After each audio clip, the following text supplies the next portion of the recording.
Bom, agora há pouquinho, aqui no Novo Dia, nós conversamos com o senador pelo PT de Sergipe, Rogério Carvalho, que é suplente na CPI.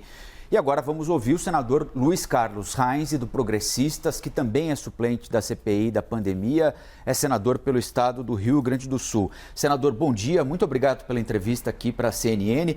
Depois a gente pode até discutir essa questão da relação que se estabeleceu ontem entre depoente e alguns senadores. Mas o próprio presidente da CPI ontem, senador Omar Aziz, disse que o que deve ficar de importante da sessão de ontem é a carta da Pfizer que o ex-secretário de comunicação, Fábio Weingarten, entregou aos senadores, que para senadores de oposição confirmam que o governo não tratou com atenção devida a oferta de vacinas da Pfizer. Eu queria saber, na avaliação do senhor, essa carta significa algo que possa prejudicar o governo, ou seja, provar que o governo teria demorado para iniciar negociações com a Pfizer, nós poderíamos ter vacinado os brasileiros mais cedo do que começamos a vacinar? Bom dia, Colombo, bom dia, Elisa, bom dia aos telespectadores. O detalhe da carta. Agora, para vocês saberem, desde o dia 28 de maio, iniciaram as conversações entre a Pfizer e a área técnica científica do Ministério da Saúde. 28 de maio. Foram mais de 20 reuniões que ocorreram entre o Ministério da Saúde e também a empresa Pfizer. A questão isso é a parte técnica científica que é necessário. E depois, a parte da comercialização é outra etapa, mas em dezembro já estava acertado. Nesse mesmo período, estava sendo negociado entre a AstraZeneca, a Oxford, juntamente com a Fiocruz, estava sendo negociado a Butantan, a Coronavac, Butantan com a Coronavac chinesa e outros medicamentos estavam sendo negociados ao mesmo tempo. Não houve negligência por parte. Temos o documento que chegou na presidência da República, dia 14 ou 15 de setembro, no mesmo dia foi despachado para o Ministério da Saúde, tá? Não ficou parado na presidência da República. Essa negociação, claro, para apressar a compra da vacina. Então, aconteceu, as vacinas foram compradas, né? Como foram também negociadas a Oxford, a AstraZeneca e também a Coronavac. Senador, então por qual motivo não teria havido uma assinatura de contrato ainda anteriormente para tentar começar a imunizar os brasileiros, que seja com a da Pfizer ou já somar a vacina da Pfizer ainda antes do momento em que ela chegou de fato aqui no Brasil? E até lhe pergunto isso porque, por exemplo, o Reino Unido, que foi o primeiro local em todo o planeta a utilizar a vacina da Pfizer, já tinha fechado o contrato antes mesmo de legitimar a autorização para uso desse imunizante. Existiu uma janela entre o primeiro imunizado em todo o planeta e o primeiro imunizado aqui no Brasil, quase 40 dias. Nós não teríamos evitado a morte de muita gente nesse período, senador? Elisa, as negociações estavam sendo feitas. Nós vamos discutir hoje o contrato leonino que a Pfizer tinha o contrato com o Brasil, o contrato que ele fez com Israel, o contrato que ele fez com a Europa, são contratos diferentes, né? Por que tratar o Brasil como um paísinho de segunda categoria? Essas questões todas, não apenas a parte técnica científica, estavam sendo discutidas entre o governo, né, e o Ministério da Saúde, justamente com a Pfizer, como negociou com as outras empresas, né? E esse atraso, quer dizer, a Inglaterra foi dia 8 de dezembro, a primeira vacina realizada. Eu não acredito que isso aí seja a causa da morte. Tem outras causas mortes que eu vou conversar com vocês também sobre a demonização de um tratamento que foi utilizado no Brasil. Em outra oportunidade, a gente pode conversar até com mais detalhes comigo e com cientistas que possam falar. Não apenas eu, sou um senador, um agrônomo de profissão, mas essa questão não é apenas a questão da vacina, é outras questões muito críticas que nós temos hoje em cima de processos, vamos dizer assim, políticos, ideológicos, em cima do tratamento que possa ser adotado para salvar vidas no povo brasileiro.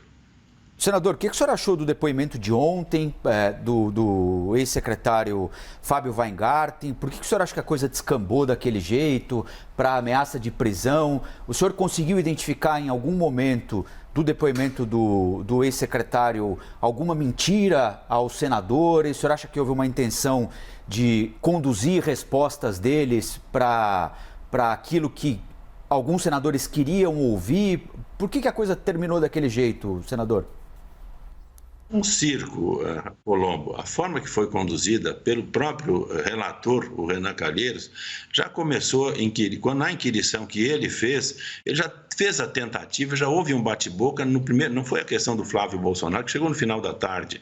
Isso já foi no início da CPI, quando o Renan já estava fazendo os questionamentos ao Weingarten. Então, nesse sentido, o problema começou logo. Eles querem achar uma forma de dizer que esse atraso, como agora a Elisa coloca, se deve a ter chegado uma carta que o Weingarten foi tentar apressar o processo em setembro, né, e só foi decidido em dezembro. Como disse para vocês, isso é um processo, não é apenas essa vacina e outras também estavam sendo negociadas.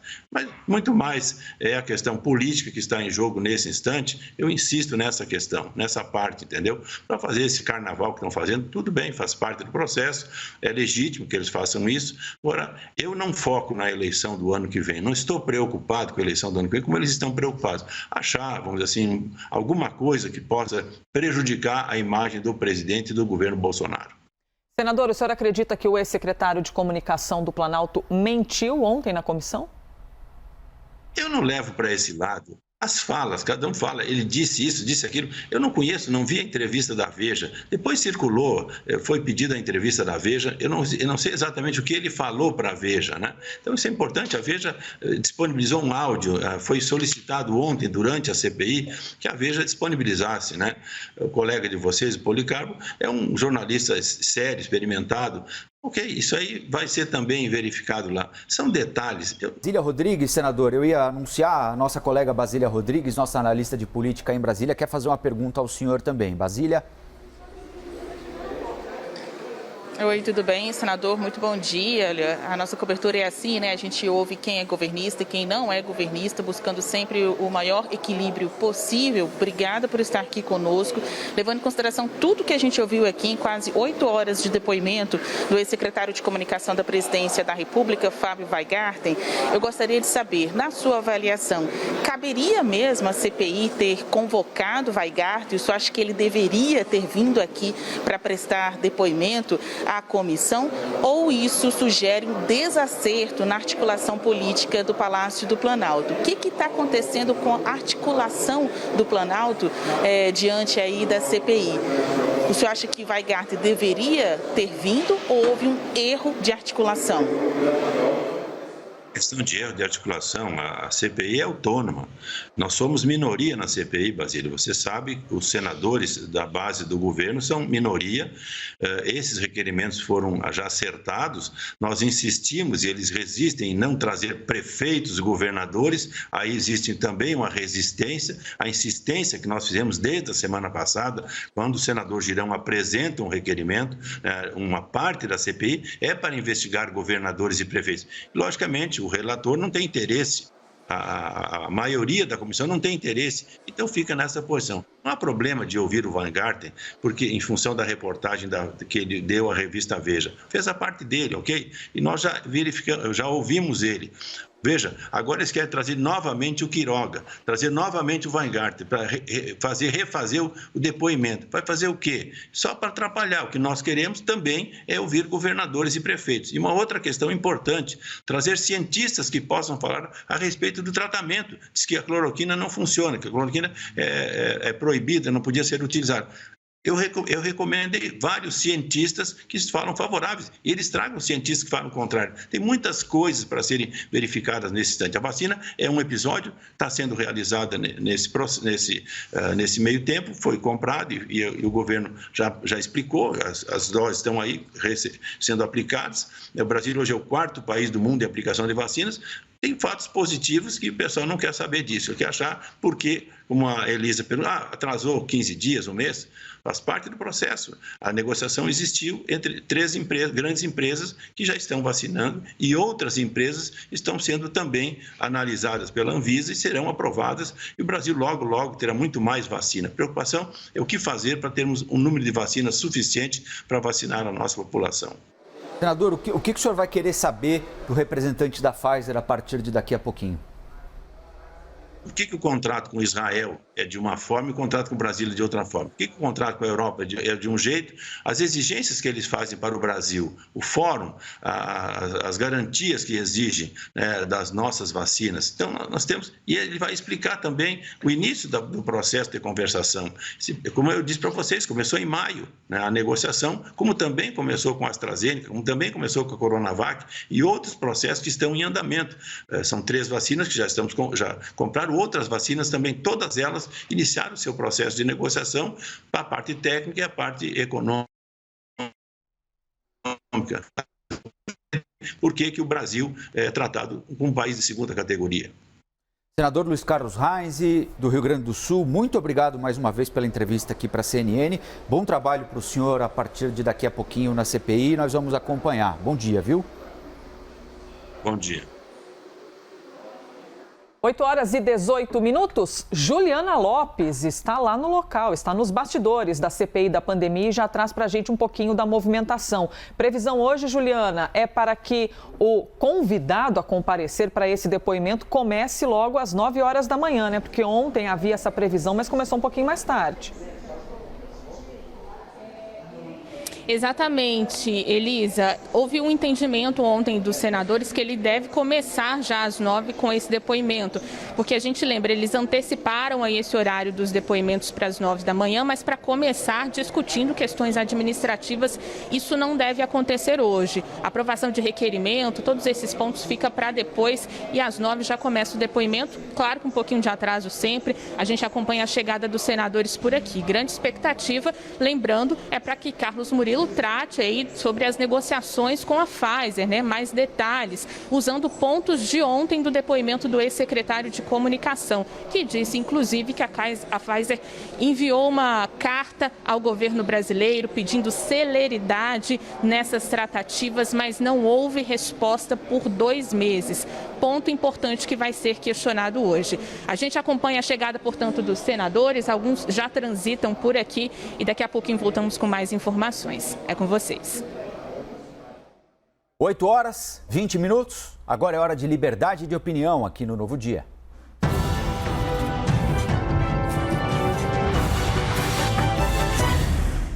E nós começamos mais uma edição do Liberdade de Opinião. Indo ao Rio de Janeiro, vamos ouvir as análises, as opiniões do jornalista Sidney Rezende. Tudo bem, Sidney? Bom dia, hein? Bom dia, senhoras e senhores, bom dia também. Ontem foi agitado, mas eu assisti com muita tranquilidade e estou tranquilo aqui porque eu acho que é assim que tem que ser para a gente olhar melhor. À sua disposição.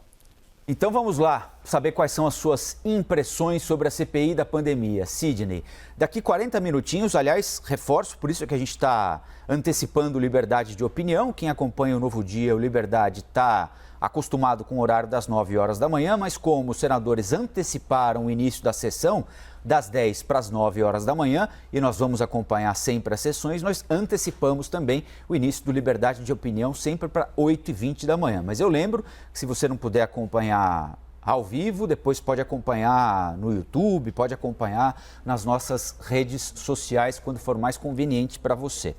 O fato é que daqui a pouquinho, 9 horas da manhã, começa o depoimento do ex-presidente da Pfizer no Brasil, Carlos Murilo, aos senadores da CPI da pandemia. Depois de Fábio Weingarten anunciar que o governo recebeu uma carta enviada pelo laboratório, a expectativa pelo depoimento hoje é bastante grande. Carta, aliás, que nós já tínhamos revelado, a existência dessa carta já tinha sido revelada no começo do ano aqui pela CNN, pelo nosso analista Caio Junqueira, que conseguiu o documento com exclusividade. Sidney, queria que você falasse um pouquinho sobre o depoimento que vai começar daqui a pouco do gestor da Pfizer no Brasil até o começo do ano, agora responsável por toda a América Latina. No que é que ele pode ajudar a esclarecer o processo de vacinação aqui no Brasil?